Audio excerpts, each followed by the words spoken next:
way, for spending some time with us so that we can learn some good things from you. Yeah, we are very thankful to have you.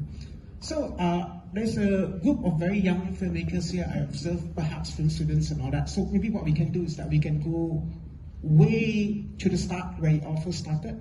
Did you always knew that you wanted to be a filmmaker? No. Like what I said a while ago, I came from an ordinary family. Not really from a family of artists, but an ordinary family. Like what I said also that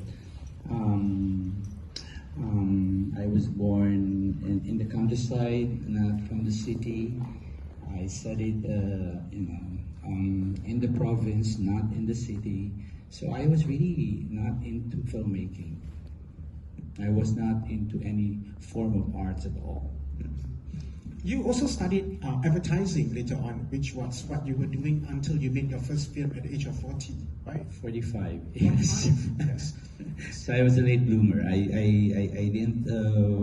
was in advertising. I was an art director for other filmmakers when I was studying. And eventually, I became a filmmaker when I was 45. Because I was already in the business working as a production designer for other directors.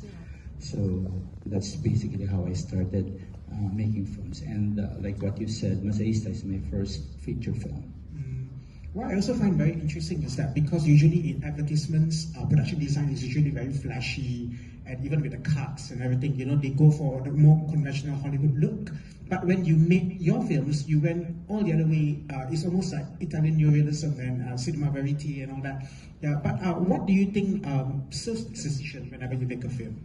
Well, growing up, I watch a lot of Hollywood films. I watch a lot of Filipino mainstream films also, and I really enjoyed watching these types of films.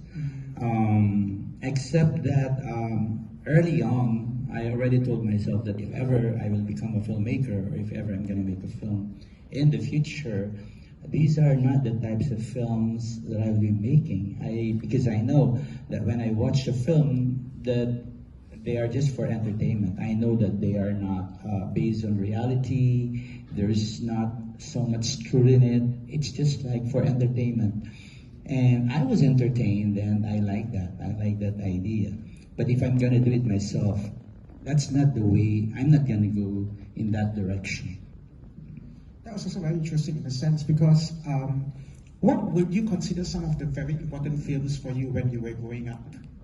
Honestly, all mainstream, like what I've said, I'm not exposed to cinema because even at that time, the standalone theaters, we don't have malls yet at that time. Okay, you don't have Cineplex and all that. All you have are just standalone films, and normally they would show these films, local Filipino films, like a month or 2 months after they were shown in the city. So, growing up, because we don't have internet at the time, we don't have computers and all that, you are dependent only on Betamax. I don't know if the young generation knows that. But those types of format where you can access these types of films. So you can only read them in the books maybe or magazines, but never really have access in watching any of these films. That was very interesting also in a sense. But I also understood that you went into the performing arts. You were doing theatre for a while. And I find it very fascinating when a director starts off in theatre because when they go into films, they approach it very differently. Theatre is very stripped down. There's no camera, there's nothing. It's just about the script, the performance, the actors and all that. How do you think that influenced you as a filmmaker? Well, I became a teacher when I was already making films. You were a teacher? Teacher, like I became a mentor, to mostly young filmmakers in the Philippines. I had filmmaking workshops. So yeah, it's my way of giving back. It's my way of sharing. So I think about 8 films or 9 films already when I started, giving workshops.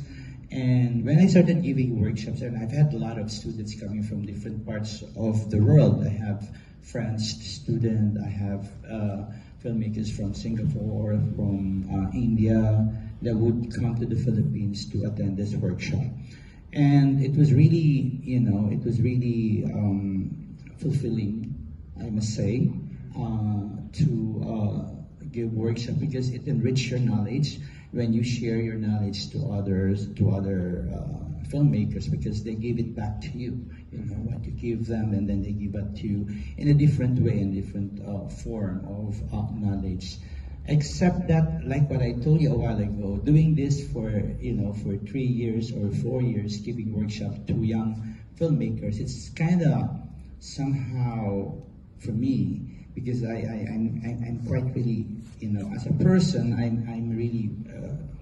I really focused myself when I started doing things.